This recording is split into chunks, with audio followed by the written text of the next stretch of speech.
सबको जय मसीह की। की हाँ, हम एक वचन निकालेंगे भजन संहिता में से 42।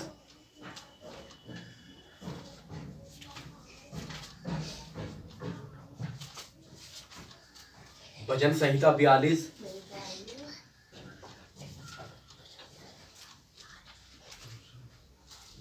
का 11 पढ़ेंगे हम। हे मेरे प्राण, तू क्यों गिरा जाता है? तू अंदर ही अंदर क्यों व्याकुल है? परमेश्वर पर भरोसा रख, क्योंकि वह मेरे मुख की चमक और मेरा परमेश्वर है। मैं फिर उसका धन्यवाद करूंगा। आइए हम प्रार्थना करें। हालेलुया। सर्वशक्तिमान हे प्रभु यीशु मसीह, तेरा धन्यवाद करते पिता, तेरा धन्यवाद करते आज के सप्ताह के लिए, आज के इस दिन के लिए प्रभु, कि आपने हमें अभी तक संभाला प्रभु, हमारी सहायता और मदद की है मेरे महान परमेश्वर पिता। इस वचन को प्रभु समझने के लिए पवित्र आत्मा हमारी सहायता और मदद कर प्रभु। जो कुछ भी बातें हमारे लिए आवश्यक है, जरूरी है हमारे जीवनों के लिए प्रभु, वो आप हमें सिखा दे। एक एक की बुद्धि समझ खोल दे पिता।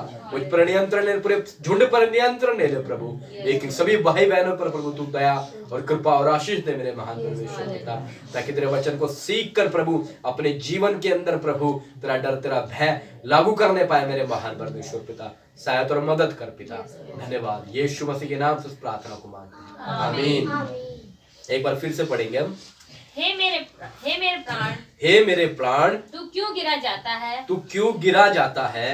तू अंदर ही अंदर क्यों व्याकुल है? तू अंदर ही अंदर क्यों व्याकुल है? परमेश्वर पर भरोसा रख, परमेश्वर पर भरोसा रख, क्योंकि वह मेरे प्राण मेरे मुख की चमक है। क्योंकि वह मेरे प्राण मेरे मुख की चमक है, क्योंकि वह मेरे मुख की चमक है और मेरा परमेश्वर है। और मेरा परमेश्वर है। मैं फिर उसका धन्यवाद करूंगा। मैं फिर उसका धन्यवाद करूंगा। ये एक प्रभु का दास, इस भजन संहिता को जो लिखने वाला जो प्रभु का दास है, जो कौन है? कोरा वंशियों, कोरा के वंश के लोग, जो कोरा थे उसके एक प्रभु का दास था, उसके वंश के लोग है, उसके बच्चे हैं। वो क्या बोलता है? हे मेरे प्राण, तू क्यों गिरा जाता है? तू अंदर ही अंदर क्यों व्याकुल है? हे मेरे प्राण, तू क्यों गिरा जाता है? प्राण समझ तो क्या होता है? जो अंदर होता है, जो प्राण, जो हमारी जान होती है, हमारी जो प्राण होती है, मेरी जान जो एक अंदर हर एक व्यक्ति के अंदर होती है, वो कहता है हे मेरे प्राण, तू क्यों गिरा जाता है। जब इस पूरी भजन संहिता को पढ़ते हैं तो हमें मालूम चलता है कि ये व्यक्ति परमेश्वर के लिए कैसा प्यासा है और कुछ दुखी भी है परमेश्वर की बातों को लेकर, और कुछ ऐसी बातों को लेकर कि कुछ और बातों को लेकर भी ये दुखी है। जो एक इंसान का जो प्राण होता है, प्राण जो उसके अंदर एक जान होती है, उसको क्या बोल रहा है? तू क्यों गिरा जाता है? हे मेरे प्राण, तू क्यों गिर जाता है? तू अंदर ही अंदर क्यों व्याकुल रहता है? व्याकुल समझ रहे हो? चिंतित, घबराना, परेशान। हे मेरे प्राण, तू क्यों गिरा जाता है? तू अंदर ही अंदर क्यों व्याकुल रहता है? आज हमारे साथ, हमारे लोगों के साथ जो विश्वास में आ गए हैं, उनका प्राण भी क्या होता है? गिर जाता है, व्याकुल रहता है, अंदर ही अंदर परेशान रहता है। क्यों? जब इस संसार की इच्छा और अभिलाषा उसके अंदर आती है, जब इस संसार की इच्छा और अभिलाषा को जब वो देखता है तो उसका प्राण गिर जाता है। ये प्राण गिरने का मतलब ये है, हे मेरे प्राण, तू क्यों गिरा जाता है? हे मेरे प्राण, हे मेरी जान। जो प्राण, समझ पा रहे हो ना प्राण क्या कह रहा हूं? प्राण कहने का मतलब जिसके अंदर हमारी जान है, हमारा प्राण। जो एक किसी को, अगर हम किसी को कुछ बोल देते हैं तो वो दुख मान लेता है। अगर हम किसी को डांट देते हैं तो वह दुखी हो जाता है। समझ रहे हो? जैसे प्राण का मैं आपको बताता हूं, जैसे किसी को बोला, जैसे बोला भाई को, भाई कैसे हो? भाई ठीक हो। और सब? हाँ भाई ठीक हो। ये प्राण कैसा है? ये दुखी प्राण है, ये दुखी है। और एक भाई कैसे हो, भाई ठीक हूं, और क्या सब बढ़िया, ये कैसा है, ये खुश प्राण, खुश है, अपने प्राण में खुश है। अधिकतर लोग अपने प्राण के अंदर गिरे हुए हैं, दुखी है। वचन क्या बोलता है, मेरे प्राण तू क्यों गिरा जाता है। आज हम भी इस संसार को जब देखते हैं, कुछ ऐसी इच्छाएं और अभिलाषाएं, इस जीवन की जो लालसा है, इस संसार की जो चमक है, संसार का जो रंग है, उसको देखकर हमारा प्राण गिर जाता है, अंदर ही अंदर दुखी और व्याकुल रहता है। क्यों? क्योंकि इस संसार के अंदर जो कुछ भी हो रहा है उससे हमारा प्राण ललायित है, उसकी लालसा करता है, वह चाहता है कि मुझे कुछ मिल जाए, और जब उसको वह मिलता नहीं तो वो क्या होता है, दुखी हो जाता है, गिर जाता है। यदि कोई किसी बात के लिए किसी को डांट दे तो वहीं गिर जाता है, अगर उसकी इच्छा पूरी ना होती तो वहीं पे परेशान हो जाता है। तो ये जो प्राण है ये ललायित रहता है, अगर इसको अच्छी अच्छी वस्तु मिलती रहे तो ये खुश है, अगर इसे कुछ भी ना मिले तो ये दुखी है। तो आज अधिकतर लोगों के साथ क्या होता है, वह इस प्राण को खुश करने के लिए, अपनी जान को खुश करने के लिए इस संसार के अंदर एडी चोटी का जोर लगा देते हैं कि किस प्रकार मेरा प्राण जो दुखी है, जो व्याकुल है, जो गिर गया है, मैं किसी ना किसी तरीके से उसको खुश कर दूं और उसको उठा लूं। वो परेशान रहता है, क्यों? क्योंकि वो दूसरे को देखकर क्या हो जाता है, परेशान, दूसरे को देखकर क्या होता है, हताश। इस संसार के अंदर जब तक एक मसीही व्यक्ति, एक विश्वास करने वाला जो परमेश्वर पर भरोसा रखता है, वह क्यों परेशान रहता है? क्योंकि उसकी जो आशा है, उसका जो उम्मीद है, उसकी जो भरोसा है, वो परमेश्वर से हटकर संसार की बातों पर, संसार की इच्छा और अभिलाषाओं में क्या हो जाती है, लगने लग जाती है। वह ये सोचता है कि मैं संसार के अंदर ही अपना सब कुछ बना लूं, जबकि परमेश्वर का वचन हमें क्या सिखाता है कि हमें जब तक इस संसार में है, हमें एक किराएदार, एक मुसाफिर, एक परदेसी बनकर रहना है।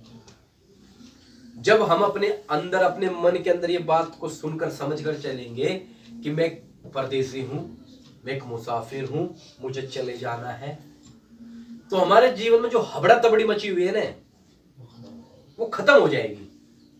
हमारे जीवन में जो परेशानी है, मैं कहता हूं 70% ये बातें हमारे जीवन से खत्म हो जाएगी।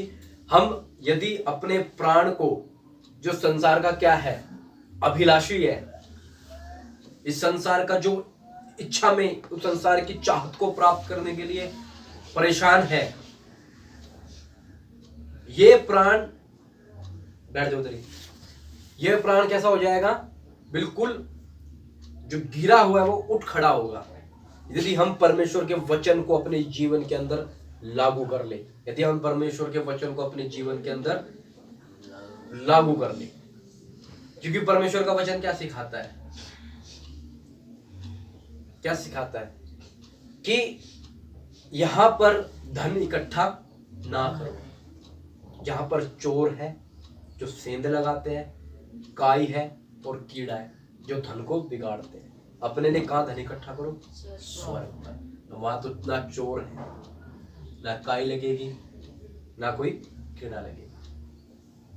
हम यहां पर अपने धन को इकट्ठा करने के लिए पूरी दिन रात, हमारे जीवन में जो भी, किसी भी प्रकार का जो भी परिश्रम कर रहे हैं ना, जो भी मेहनत कर रहे हैं, हम यदि अपने आप को जांचे तो इस संसार के अंदर एक आम आदमी अपने जीवन को संसार में बसाने के लिए पूरी मेहनत कर रहा है।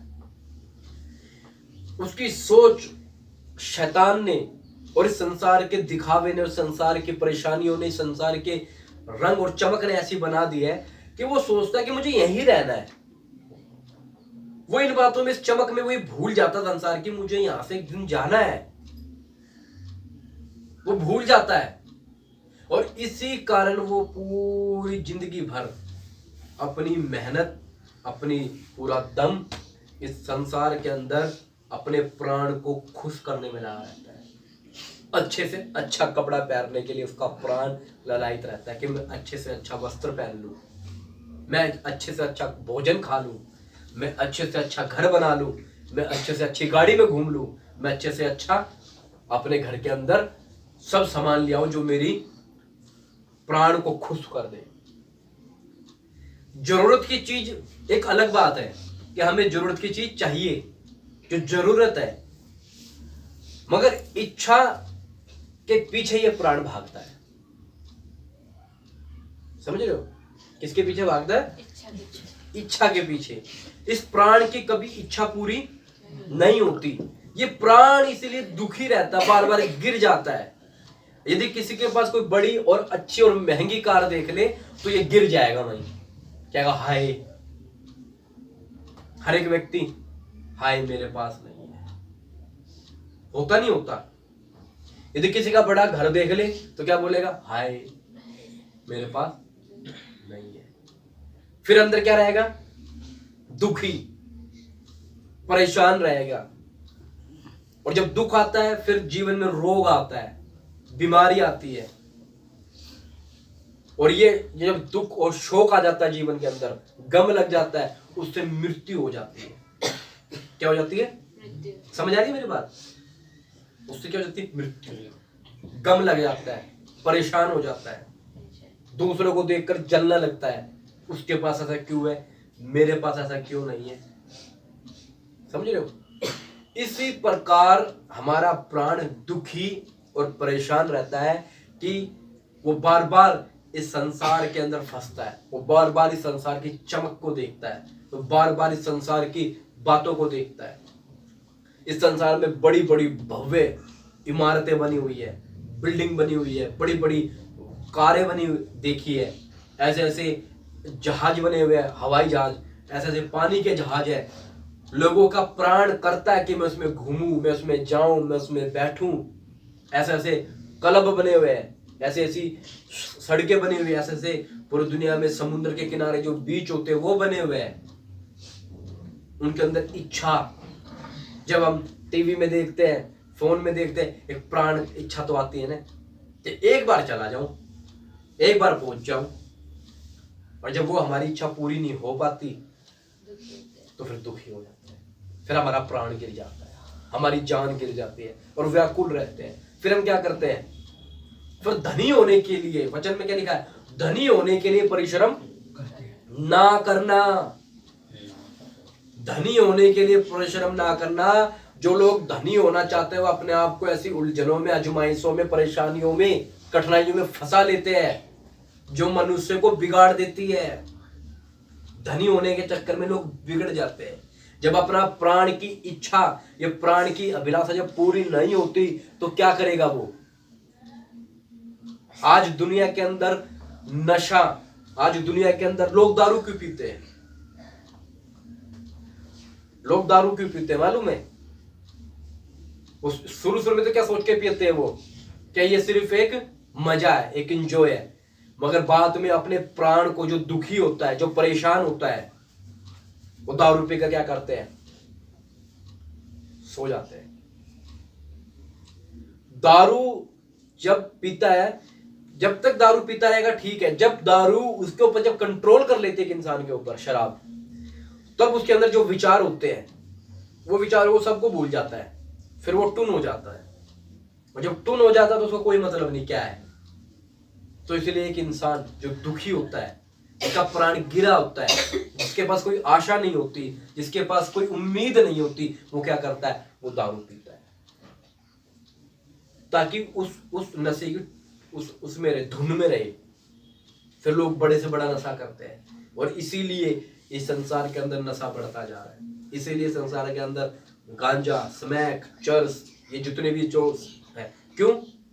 क्योंकि वो चिंता मुक्त रहना चाहते हैं कि पी के बस अपना सेट रहेंगे, वो किसी को कोई मतलब नहीं है, किसी की नहीं सुननी, ना किसी की बोलनी, बस अपनी अपनी धुन में मगन। क्यों? क्योंकि उनके पास कोई उम्मीद नहीं है। मगर हमारे पास, हमारे परमेश्वर ने हमें क्या दी है? उम्मीद दी है, क्योंकि हमारा यहाँ स्थायी घर नहीं, हमारा घर कहाँ है? स्वर्ग से योन में। इसीलिए हम यहाँ की चीजों पर भरोसा नहीं रखते। ये संसार झूठा है और ये संसार पाप के छलावे में हमें फंसाता है। जहां कहीं हम नजर उठाकर देखेंगे, यहाँ की सुंदरता हमें फंसाती है, हमें मोहित करती है कि तुम यहीं रहो, यहाँ छोड़कर मत जाओ, यहीं 100 गज का 200 गज का प्लॉट डाल लो। मगर एक दिन सबको छोड़कर जाना है। जब ये व्यक्ति एक बात समझ लेता है, इस बात को, एक व्यक्ति इस बात को ध्यान रख लेता है कि मुझे एक दिन जाना है, तो उसका प्राण दुखी नहीं होगा। वो जितना उतने ही क्या करेगा? गुजर बसर कर लेगा। वचन में क्या लिखा है कि जो चीजें तुम्हारे पास है उसी में क्या करना चाहिए? संतोष करना चाहिए। संतुष्ट हो जाओ उसी में। कभी ध्यान करना, इस प्राण के विषय में बता रहा हूं, जो कुछ हमारे घर में है उन सबको एक चीज को चेक कर लो, और जिनके पास है उनके घर जाकर देखो वो क्या सोचते हैं कि एक वैसा ही घर मिल जाए। अभी बीते दिन मैं एक भाई को घर लेके गया अपने, वो किराए पर रहता है, तो मैं आया कमरे में, मैंने उसको बोला, मैंने भाई यही छोटा सा घर है हमारा। कह रहा भाई है तो, हमारा तो घर भी नहीं है। तो उसकी इच्छा क्या है कि इतना ही मिल जाए, मगर मैं वादा करके सोच रहा हूँ छोटा सा है तो, ये कुछ भी नहीं है, इससे बड़ा हो। और बड़े वाला क्या सोच रहा है? यार ये छोटा सा है, इससे बड़ा हो। उससे बड़ा वाला क्या सोच रहा है? उससे ही बड़ा हो। ये प्राण कभी संतुष्ट नहीं होता। क्यों नहीं होता? क्योंकि वो सोचता मुझे यहीं रहना है। शैतान ने उसको धोखे में डाला हुआ है कि उसको यहीं रहना है। लेकिन परमेश्वर का वचन क्या सिखाता है कि हमने एक दिन जाना है, हमारी तैयारी वहां की होनी है। हमने यहाँ धन इकट्ठा नहीं करना, हमने वहां धन इकट्ठा करना है। यहाँ तो हम कागज का धन इकट्ठा करते हैं, वहां हमारे भले काम, परमेश्वर की इच्छा के अनुसार चलने वाला धन इकट्ठा होगा वहां। यदि हम परमेश्वर के वचन के अनुसार चलेंगे तो हमारा क्या होगा? धन इकट्ठा होगा। और क्या लिखा है? तू अंदर ही अंदर क्यों व्याकुल, चिंतित रहता है, परेशान रहता है। इसी कारण ठीक से किसी से बात नहीं करता, क्योंकि इच्छा पूरी नहीं हो रही। इसी कारण ठीक से किसी से बोलता भी नहीं है। इसी कारण पड़ोसी से मुंह बना के रखता है, क्योंकि पड़ोसी के घर में फ्रिज है, मेरे घर में फ्रिज नहीं है, इसलिए उससे ठीक से बात भी नहीं करेगा। उसके घर में कलर टीवी है, मेरे घर में कलर टीवी भी नहीं है। उसके पास बढ़िया सा फोन है, मेरे पास नहीं है। इसी अंदर ही अंदर दुखी रहता है, परेशान रहता है। अपने आप को, अपने फोन को देखकर, अपने फ्रिज को देखकर गुस्सा करता है, पता नहीं ये क्यों है मेरे पास। क्यों? क्योंकि संतुष्ट नहीं है। वो हमेशा अपने से ऊपर वाले को देख रहा, नीचे वाले को नहीं देखता। और इसी कारण क्या होता है? बैर, आपस में झगड़े, विरोध, एक दूसरे से जलन रखना आ जाता है। क्यों? क्योंकि प्राण अंदर ही अंदर चिंतित और व्याकुल है। ये प्राण बड़ी खतरनाक इच्छा रखने वाला एक चीज है। इस प्राण को यदि काबू में रखना तो परमेश्वर का वचन ही है। यही परमेश्वर का वचन इसको काबू में नियंत्रण कर सकता है, यदि इसको हम अपने जीवन में अप्लाई कर ले, लागू कर ले। हमारे मन के अंदर कैसी कैसी इच्छा होती है? मैं यहाँ पे बड़ा बन जाऊंगा। सिक्योरिटी गार्ड जो होते हैं, मैं कई बार उनकी तनख्वाह देख पूछता हूँ तो कहते हैं 8,000 रुपये। 8,000 रुपये तनख्वाह सिक्योरिटी गार्ड की, किसी की 12, किसी की 15। 8,000 रुपये कमाने वाला व्यक्ति भी अपने घर के अंदर रोटी खा रहा है पेट भर के। 12,000 वाला भी खा रहा है। फिर आता 25,000 रुपये वाला। 25,000 रुपये वाला क्या करेगा? वो भी रोटी खा रहा है। फिर आता 45,000 रुपये वाला, वो भी रोटी खाता है। फिर आता 65, 70, बढ़ते बढ़ते बढ़ते बढ़ते खा क्या रहे? रोटी। उससे पूछना 8,000 रुपये वाले से, क्या भाई गुजारा कर रहे हैं। 65,000 वाले से पूछना क्या गुजारा कर रहे हैं। इन दोनों का सोच देखो क्या है। 65,000 वाले भी कह रहा है गुजारा कर रहा हूं मैं दाल रोटी खा रहा हूं। और जो 8,000 रुपये कमा रहा है वो भी दाल रोटी खा रहा है। तो इतने पैसे जा खा रहे हैं फिर? क्यों? क्योंकि इच्छाएं बढ़ने लगी। इच्छाएं बढ़ने लगी, इस मार्ग से हटने लगे।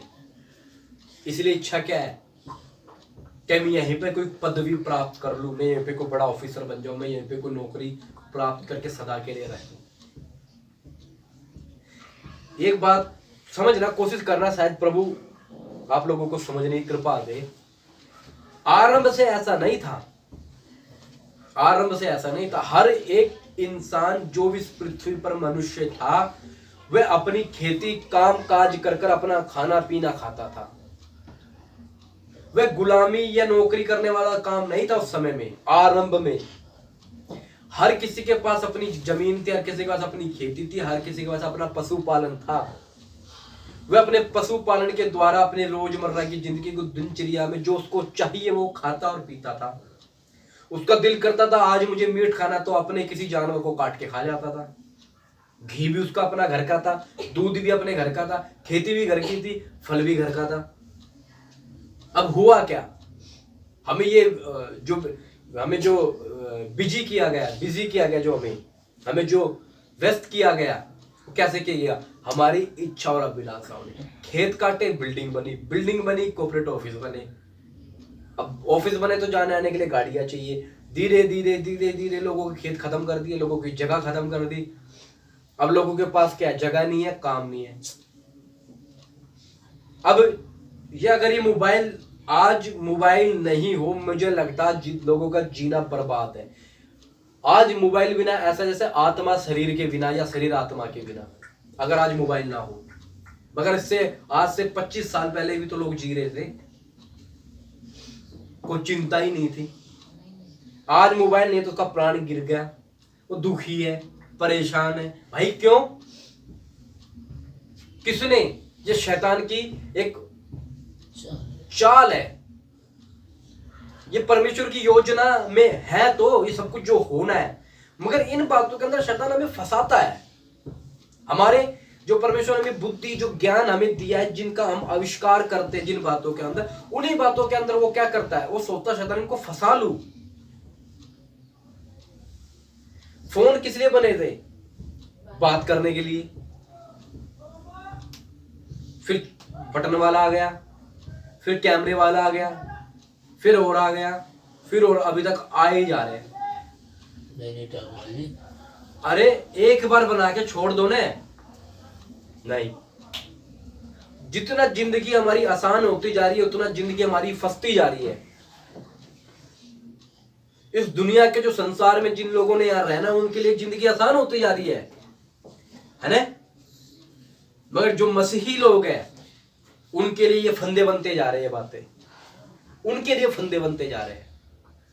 लोगों के लिए आसान हो रही टेक्नोलॉजी, हमारे लिए फंदे बन रहे हैं। क्यों? क्योंकि हम इसमें फंस जाते हैं। एक मसीही व्यक्ति फंस जाता है इनमें। क्यों? क्योंकि उसका प्राण ललायत हो जाता है। वो कहता है मैं भी ऐसा कर, मैं भी ऐसा सोचूं। यही हाल नौकरियों का है, यही हाल किसका है? बिजनेस का है। फंसता जा रहा है इंसान, फंसता जा रहा है। अरे सबसे पहली बात, एक मसीह को यह सोचना चाहिए कि विश्वास करने वाले हो, मैं यहाँ मुसाफिर हूँ, मैं यहाँ परदेसी हूँ। मैंने अपनी जिंदगी जितने दिन मुझे प्रभु देगा मैंने जीनी है और मुझे चले जाना है। चाहे मैं 10,000 की नौकरी करूँ, चाहे मैं 20,000 की करूँ, मुझे चले जाना है। अब बात आती है नौकरी करते समय 20,000 की या 25,000 की या 50,000 की नौकरी में हमारी इच्छाएं और खर्चे कैसे बढ़ते हैं? इसे कहते हैं वचन के अनुसार अपने जीवन को पालन पोषण नहीं करना। इस कारण खर्चे बढ़ते हैं, इस कारण 50,000 भी थोड़े लगते हैं। और एक मसीही व्यक्ति जो सही रीति से वचन के अनुसार चलता है, वो 10,000 रुपए में, 15,000 रुपए में अपने जीवन को बहुत बढ़िया तरीके से चलाता है। उसके पैसों में आशीष होते हैं। क्यों? क्योंकि फालतू बातों में नहीं जाता। वो आज भी अपने काम खुद स्वयं करता है, तो दूसरों से करवाने चाहिए। पैसा आने के बाद क्या होगा? थोड़ी सी मिट्टी पड़ी होगी, पहले तो खुद करता था, अब ज्यादा पैसा आगे किसी को बुलाएगा, लेबर को 300 रुपए तक उठवा देगा। वो 300 भाई बच सकते तो खुद कर, मेहनत कर, होता ना? मैंने ऐसे, इसमें कोई गलत नहीं है, मगर एक आलस्य को और एक इच्छा को मैंने ऐसे मसीह लोग देखे जिनके घरों में काम करने वाले लोग आते हैं, झाड़ू पोछा करने वाले, बाथरूम धोने वाले। अरे तुम मसीह हो, अपना काम खुद कर लो, स्वयं कर लो। क्यों नहीं कर पाते? पैसा है, इसमें कोई बुराई नहीं, मगर कहने की बात, अरे खुद कर लो, शरीर को कष्ट दे लो, नहीं होता। ये सारी बातें ये प्राण को समझ आ रहा है, ये मुख्य बातें है। इसलिए इंसान दुखी रहता है और परेशान रहता है, उसकी सारी दौड़ भाग यहीं के लिए। फिर नीचे क्या लिखा है? पर देखो क्या कहता है, हे मेरे प्राण तू क्यों गिरा जाता है? सवाल, तू क्यों गिरा जाता है? तू अंदर ही अंदर क्यों व्याकुल है? परमेश्वर पर भरोसा रख। तो कितने डबल एक डॉट करके लिखा है, परमेश्वर पर भरोसा रख, क्योंकि वह मेरे मुख की चमक और मेरा परमेश्वर है, और मैं फिर उसका धन्यवाद करूंगा। वह मेरे मुख की चमक और मेरा परमेश्वर है। परमेश्वर, वह मेरे मुख की चमक मतलब मेरा उद्धार है, वो मैं फिर उसका क्या करूंगा? धन्यवाद। अब देखो एक ये व्यक्ति है, अब इसी व्यक्ति को हम थोड़ा एक जगह और सीखेंगे। लूका में पढ़ेंगे हम, 12 का पढ़ेंगे हम। लूका 12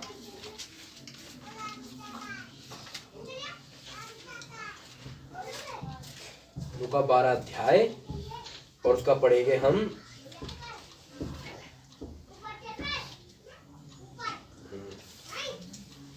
16 से। उसने उनसे एक दृष्टांत कहा। उसने उनसे एक दृष्टांत कहा। दृष्टांत समझ रहे हो ना? एक उदाहरण, एक बात उनको बताई।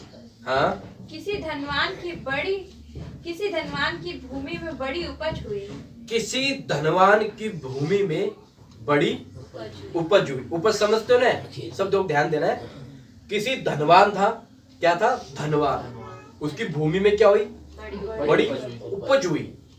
तब वह अपने मन में विचार करने लगा। तब वह अपने मन में, देखो ना बात सुना, मन में विचार। देखो एक तो बड़ी उपज हुई, खुश हो गया, और मन में क्या करने लगा?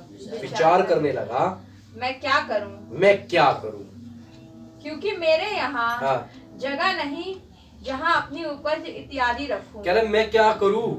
इतनी उपज हो गई, मगर मेरे पास तो जगह ही नहीं है, मेरे पास तो गोदाम नहीं है, मेरे पास तो रखने के लिए कोई वही नहीं है, साधन ही नहीं है, मैं रखूं कहाँ? इतनी सारी तो उपज हो गई मेरे पास। आगे, और उसने कहा, मैं यह करूंगा, हाँ, मैं अपनी बखारियां तोड़कर हाँ, उनसे बड़ी बनाऊंगा। मैं अपनी बखारियां तोड़कर उनसे बड़ी बनाऊंगा, और वहां अपना सब अन्न और संपत्ति रखूंगा। कहता है मैं अपनी जो जगह है उन सबको, बखारियों को तोड़कर बड़ी बना दूंगा, अपना अन्न रखूंगा, अपनी सारी संपत्ति रखूंगा, और अपने प्राण से कहूंगा कि प्राण, तेरे पास बहुत वर्षों के लिए बहुत संपत्ति रखी है। कहता है जब सब कुछ मैं तोड़कर बड़ा गोदाम बना दूंगा, और अपने मैं प्राण से कहूंगा, अपने प्राण से, अपने आप से क्या कहूंगा? अपने आप से प्राण कहते नहीं है भाई? आज तेरे पास क्या है? तेरे पास बहुत वर्षों के लिए बहुत क्या है? संपत्ति है। संपत्ति रखी है, चैन कर, खा पी सुख से रहे। ये वो धनी व्यक्ति, इसकी इच्छा, इसकी अभिलाषा, इसकी उम्मीद क्या है? क्या लिखा है? किसी धनवान की भूमि में बड़ी उपज हुई। धनवान था, तब वह अपने मन में विचार करने लगा। उपज बहुत सारी हो गई, अपने मन में यह विचार करने लगा कि मैं इसको कहां रखूं। इस धनवान व्यक्ति के मन में परमेश्वर के प्रति धन्यवाद के लिए कोई जगह नहीं। इसने सिर्फ क्या विचार किया? मैं इसे कहां रखूं।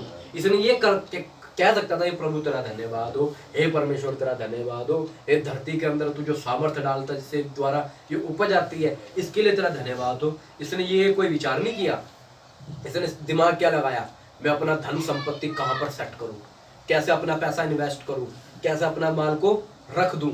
इसने रख दिया, और रख कर क्या बोलता है अपने प्राण को, जैसे जैसे मैं कहूँगा हे मनदीप अब तेरे पास अब ऐश कर। आज दुनिया में यही है, आज ये कहते हैं बस 1 करोड़ रुपए जोड़ लूं, 15-20 कमेटी डाल लूं, कुछ एफडी कर दूं और 2-4 प्लॉट ले लूं, एक बड़ी सी गाड़ी ले लूं, फिर बैठेंगे आराम से, फिर देखेंगे, फिर कहेंगे अपने आप को अब ठीक है, अब मस्त है, अब कोई चिंता वाली बात नहीं, अब कोई दिक्कत वाली बात ही नहीं।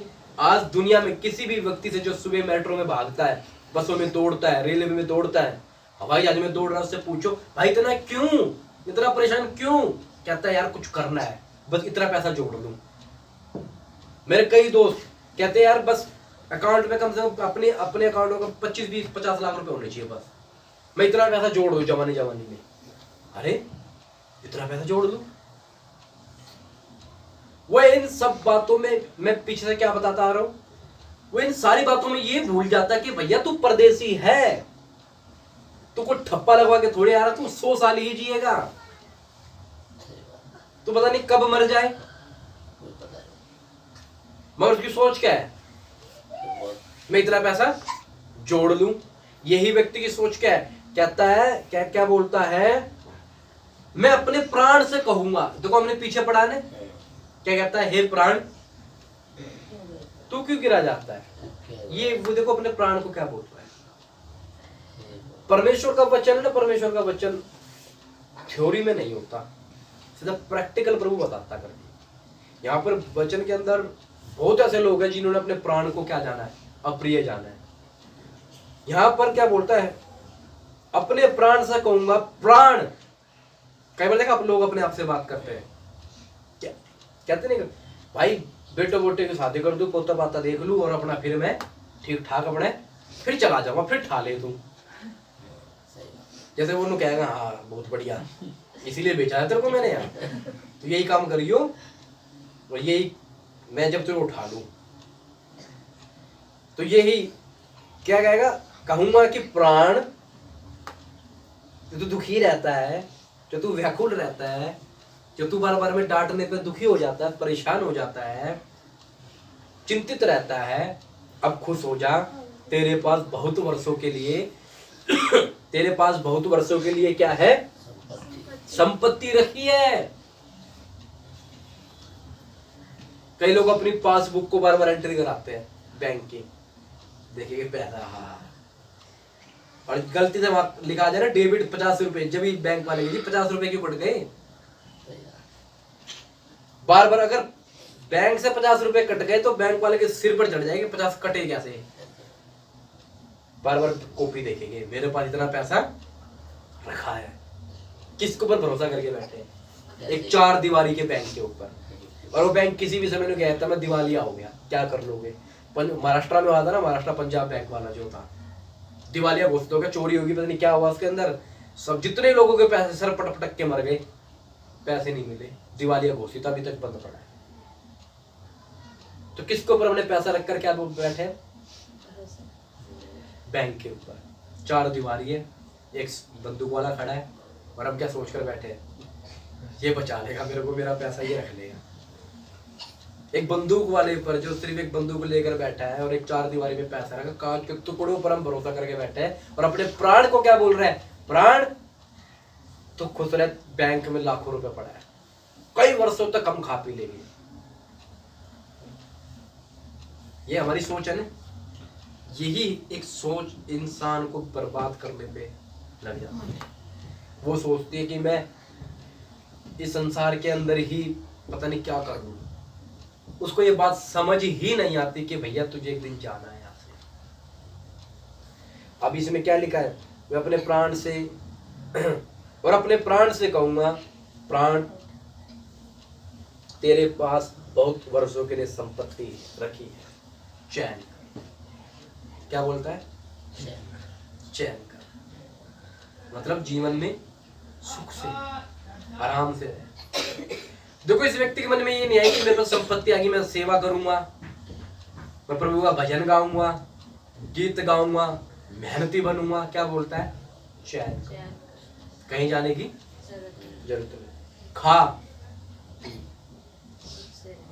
खूब खा, खूब पी, सुख से रह, ये इस व्यक्ति की सोच है। और आज संसार में हर व्यक्ति की यही सोच है ना भाई? सोच है ना, यही सोच है ना कि खा पी मस्त रहे, पैसा हो, अच्छी ब्रांडेड घड़ी हो, ब्रांडेड शूज हो, जूते हो, ब्रांडेड कपड़े हो, एक बढ़िया सी बाइक हो, और अपने मस्त हो। और इन्हीं बातों के लिए क्या रहता है? दुखी रहता है। अरे कभी नीचे वाले घूम के देखो, पीछे वाले वो बेचारे गाड़ी उड़ी जूतों की खास में नहीं, वो कहते 2 वक्त का खाना मिल जाए, उन्हें जूते होते घड़ी नहीं चाहिए। जिन पे जूते घड़ी होते हैं वो कहते हैं हमें बड़ी बड़ी गाड़ी मिल जाए। चुपचाप बैठो, वो कहते बड़ी बड़ी गाड़ी मिल जाए। ये सोच सब रहती है। जब प्रभु यीशु मसीह दृष्टांत बता रहा था कि खा पी सुख से रह, परंतु परमेश्वर ने उससे कहा, सब लोग ध्यान दे, सब लोग, जब ये व्यक्ति अपने आप को कहता है संपत्ति रखे, चैन कर, खा पी सुख से रहे, तब परमेश्वर क्या बोलता है? परंतु परमेश्वर ने उससे कहा, हे मूर्ख, हे बेवकूफ। क्या शब्द बोला? हे मूर्ख, हे बेवकूफ, इसी रात तेरा प्राण तुझसे ले लिया जाएगा। जिस प्राण को तू कह रहा है खा पी सुख से रह, आज रात तेरा प्राण तुझसे ले लिया जाएगा। तब जो कुछ तूने इकट्ठा किया वह किसका होगा? किसका होगा? किसका होगा? ऐसा ही वह मनुष्य भी है जो अपने लिए धन बटोरता है। ऐसा ही वह मनुष्य भी है जो अपने लिए धन बटोरता, परंतु परमेश्वर की दृष्टि में धनी नहीं। ऐसा व्यक्ति परमेश्वर की दृष्टि में धनी नहीं।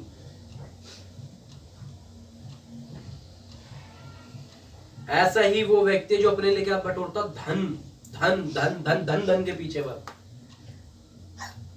इस संसार की सारी योजनाएं यही है, LIC करा लो, वो करा लो, ये करा लो, वो करा लो। LIC करा रहे कि हमारे जाने के बाद ये हो जाएगा। वचन के अंदर लिखा है तेरे जाने के बाद जिसके लिए तू पैसा जोड़ कर गया, क्या मालूम वो सही है गलत है। तेरी धन संपत्ति जो तूने मेहनत से जमा करी है घंटे में उड़ा दे। वचन में लिखा है ये। क्या जानते हो कि तुम मूर्ख होगा समझदार होगा? जिस संपत्ति के अंदर उस आने वाले बच्चे का कोई हाथ नहीं, जिसने कोई एक उंगली नहीं लाई, उसके लिए हम लाखों रुपए छोड़ जाते हैं ताकि उसका प्राण बिगड़ जाए, वो कभी सच्चाई को समझ ही ना पाए। उसके बाप दादा परदादा इस धोखे में फंसे रहे, उसकी पीढ़ियां दर पीढ़ियां धोखे में फंसी रहती है कि हम यहां पर ही रहेंगे। और धन उनके लिए क्या होता है? बहुत महत्वपूर्ण चीज बन जाती है। इसलिए इस धन के ऊपर भरोसा मत करना। ये धन चंचल है। बहुतों ने धनी होने के चक्कर में अपने विश्वास को छोड़ दिया। ये वचन व्यर्थ नहीं लिखा। बहुतों ने धनी होने के चक्कर में अपना विश्वास रूपी जहाज को डुबो दिया। धनी होने के लिए बहुत से लोग नाना प्रकार की परीक्षाओं में, लफड़ों में और झगड़ों में पड़ गए। धनी होने के लिए जब धन नहीं मिल पा रहा, काम नहीं कर पा रहा, तो क्या करेगा? बैंक लूट लेगा, ड्रग्स का काम करेगा, 2 नंबर का काम करेगा, और धीरे धीरे बदनाम। और सबसे पीछे जो उनके पीछे की जो योजना होती है वो होता पाप। और पाप जब अंदर है तो पीछे शैतान। उनका कार्य यही है कि मैं किसी ना किसी एक आत्मा को मैं नाश करके नरक ले जाऊं, और सारा संसार दुष्ट के वश में पड़ा है। जो कुछ भी ध्यान से, एक एक बात को बड़े ध्यान से समझना, एक एक बारीकी से समझना। हर बात के पीछे कुछ ना कुछ चालाकी है। हर बात के पीछे जो योजना, उसके पीछे षड्यंत्र है। कोई भी जब विचार, कोई भी प्रोग्राम, कोई भी स्कीम जब आती है तो उसके पीछे की योजना समझना, इसके पीछे की योजना है क्या। क्रेडिट कार्ड वाले, मालूम है क्रेडिट कार्ड वाले जो बड़ा धोखा करते हैं, इतना तगड़ा धोखा करते हैं। हमें तो काम मिल रहा है ना, मगर पीछे क्या है? धोखा। अच्छी तरह जानते हैं पीछे क्या है। अपना पैसा दूसरों को देते हैं, कहते हैं खर्च कर लो। जब वो खर्च कर लेता है फिर उसको भरना पड़ता है, क्योंकि दूसरा तो पैसा कोई भी खर्च कर देता है, फिर वो भरना पड़ता है, उसकी लिमिटेड बढ़ा देते हैं। हर साल लिमिट बढ़ती है और बोलते हैं तो आप अगर इतने महीने में इतना खर्च करोगे फिर आपकी लिमिट बढ़ जाएगी। धीरे धीरे धीरे धीरे धीरे धीरे फंसता चला जाएगा। योजना क्या है? फंसाना। शैतान तो चाहता ही है कभी भी एक व्यक्ति का मन इस पृथ्वी से हटे ना। कभी इस पृथ्वी से मन हटाकर स्वर्ग की ओर मन उठाकर देखो, एक उद्धार करता प्रभु यीशु मसीह है नहीं है? तो इसीलिए अपने प्राण को जो बार बार गिर जाता, दुख हो जाता है, उसके लिए क्या करना हमने उसके लिए एक और प्रभु के वचन के हम द्वारा पढ़ेंगे। हबक्कुक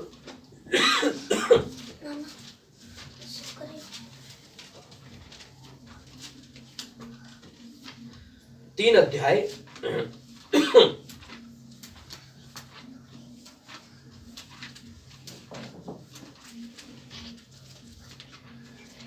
17 से पढ़ेंगे। एक प्रभु का दास है, सुनना, एक प्रभु का दास है, भविष्यद्वक्ता है हबक्कुक नाम से। वो क्या बोलता है? अभी हमने 2 व्यक्तियों को देखा। एक कहता है हे मेरे प्राण तू क्यों गिरा जाता है, तू अंदर अंदर क्यों व्याकुल रहता है। दूसरा कहता है मेरे पास बहुत सारी उपज हुई, संपत्ति हुई, मैं बखारियां तोड़ूंगा, उनके अंदर रखूंगा और अपने प्राण से कहूंगा हे प्राण तेरे पास बहुत वर्षों के लिए संपत्ति रखी है, इसलिए चैन कर, खा पी और सुख से रह, आनंद से रह। अब ये व्यक्ति क्या बोलता? 17 से पढ़ेंगे। 3 का 17 से मैं पढ़ता हूँ, क्योंकि हाँ पढ़ो। क्योंकि चाहे अंजीर के वृक्षों में फूल ना लगे, क्या बोलता? क्योंकि चाहे अंजीर के वृक्षों में फूल ना लगे और ना दाखलताओं में फल लगे, कहता ना दाखलताओं में फल लगे, मतलब ना फल लगे, जलपाई के वृक्ष के केवल जलपाई के वृक्ष से केवल धोखा पाया जाए और खेतों में अन्न ना उपजे। ये कह रहा खेतों में उपज अन्न ना उपजे। कहता है चाहे अंजीर के वृक्षों में फूल ना हो, ना दाखलताओं में फल हो, जलपाइयों के वृक्ष केवल धोखा ही पाए। जब देखने जाओ तो फल ही ना लगे, कोई दिक्कत नहीं। खेतों में जाओ, खेतों में अन्न उपज ना हो। फिर बोलता है भेड़शालाओं में भेड़ बकरियां ना रहे और थानों में गाय बैल ना हो, तो भी मैं यहोवा के कारण आनंदित और मगन रहूंगा और अपने उद्धारकर्ता परमेश्वर के द्वारा अति प्रसन्न रहूंगा। यहोवा परमेश्वर मेरा बलमूल है, वह मेरे पांव हिरनियों के समान बना देता है, वह मुझको मेरे ऊंचे स्थानों पर चलाता है। ये हबक्कुक क्या बोलता है?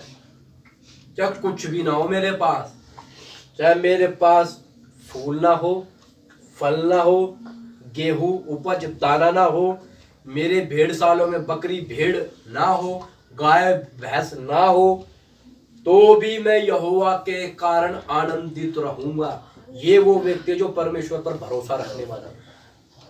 इनके प्राण कभी अभी ऐसा अगर मेरे साथ और आपके साथ हो जाए कि घर में जाए डब्बा खोले आटा नहीं, बाहर जाए बाइक में पेट्रोल नहीं, ड्यूटी पे जाए तनख्वाह ना मिले, गांव में जाए तो गांव में किसी ने घर कब्जा कर लिया हो, किराएदार लठले में खड़ा हो किराया दे, तो आपका प्राण क्या करेगा? हाय मैं तो बर्बाद हो गया, किसका मुंह देख लिया सुबह सुबह, यही होगा ना। घर के अंदर किसी ने कुछ करा दिया, टोना वाना करा दिया, जहां जा रहे हैं वहीं सारे जगह काम खराब हो रहा, पंडित के पास चलो, कुछ ना कुछ उपाय बताओ। ये एक आम व्यक्ति का जीवन है ऐसा। राशि खराब हुई, तारे ग्रह खराब हो गए, शनिवारी है। मगर ये व्यक्ति ये कैसा है? अगर ये व्यक्ति वो दूसरे वाला होता जिसकी बहुत सारी उपज हुई थी, तो मर जाता। मगर ये व्यक्ति क्या बोलता, प्रभु का दास हबक्कुक क्या बोलता है, चाहे मेरे पास कुछ भी ना हो, चाहे कुछ भी ना हो, तो भी मैं परमेश्वर यहोवा के कारण आनंदित हूं, मैं रहूंगा। क्या लिखा, मैं रहूंगा, मगन रहूंगा। क्या ये आनंद हमारे अंदर होता है? अपने आप को जांच। क्या ये आनंद हमारे अंदर बरकरार है, या हमारे पास जब कुछ नहीं होता हम दुखी हो जाते हैं? मेरा बताने का विषय समझ आया आपको? क्या हमारे पास कुछ ना होने का हम दुखी हो जाते हैं, हम दूसरे को देखकर परेशान हो जाते हैं? इस प्रभु के दास हबक्कुक तो सीखना नहीं, उन दो व्यक्तियों के द्वारा नहीं जिनके प्राण गिर जाते हैं, व्याकुल रहते हैं, जो सिर्फ संसार की बातों पर भरोसा रखते हैं। सिर्फ किनके लिए?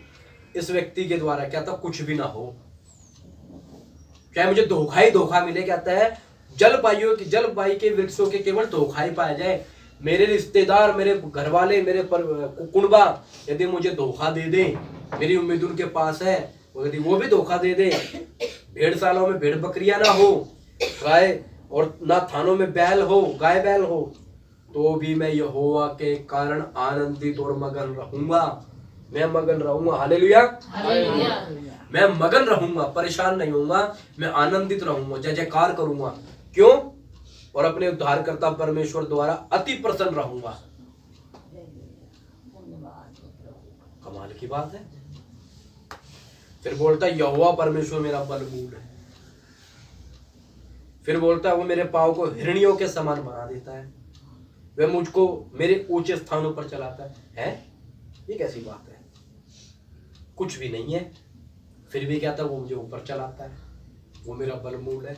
भैया तेरा परमेश्वर फिर किस काम का, जब तेरी बकरियां भेड़शालाओं में ना हो, तेरे थानों में गाय बैली ना हो, तेरे वृक्षों में फल ही ना लगे, तेरे पास फूल भी ना हो, तेरे यार दोस्त काम भी ना आए, फिर कहता परमेश्वर मेरा बलमूल है। सब समझ रहे हो बात को? फिर कैसा परमेश्वर? कहता नहीं वो मेरा बलमूल है, चाहे मेरे पास कुछ भी ना हो, मगर मेरे पास मेरा परमेश्वर है। हालेलुया।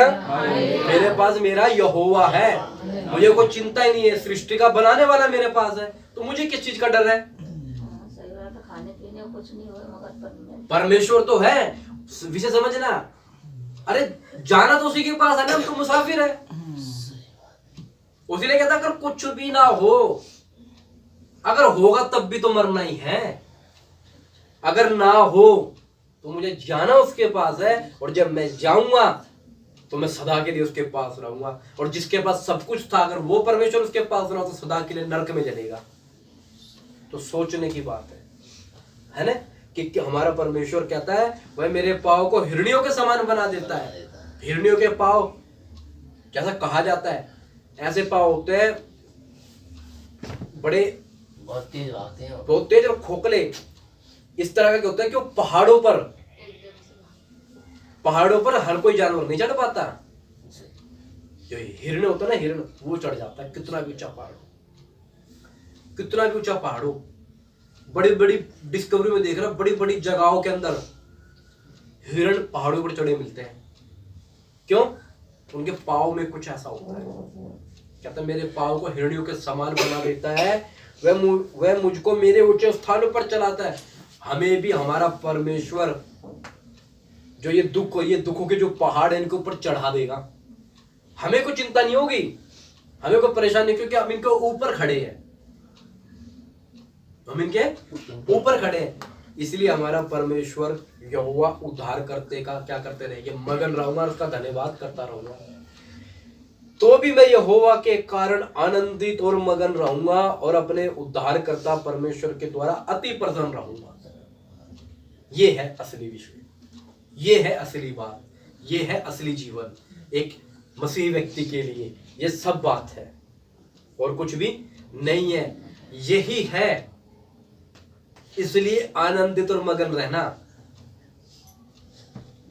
परमेश्वर के दास और परमेश्वर के लोगों के मुख पे जो चमक होती है ना, उस चमक को बरकरार रखना। लोग कहते हैं यार तेरे पास कुछ खाने को नहीं है, तेरे पास पहनने को नहीं, फिर भी तू आनंदित है, फिर भी तू मगन है। हमारे पास सब कुछ है, शांति नहीं है जीवन में। आज बड़े बड़े लोग इतना सब कुछ लेकर बैठे हुए हैं, सब कुछ लेकर बैठे हुए हैं, वो क्या करते हैं? परेशान है, चिंता में है। क्यों? क्योंकि उनके पास बहुतायत का धन है, परेशान रहते हैं। मगर हमारे पास कुछ भी ना होने पर हम आनंदित और मगन हैं, हमारे जीवन में शांति है। कभी देखना, जितना ना, कभी बैठ कर देखना, कभी जितना जो कुछ भी है, प्रभु सब कहो, प्रभु धन्यवाद। अरे बस रोटी प्रभु देगा हमें, बस धन्यवाद, और कुछ चाहिए ही नहीं। सोच के मुसाफिर हो, जाना कहाँ है? प्रभु के पास, रहना यहाँ नहीं है, तो फिर दुखी क्यों होना? हे मेरे प्राण, तू क्यों गिरा जाता है? तू क्यों दुखी रहता है? मैं इतना दुखी क्यों हूं?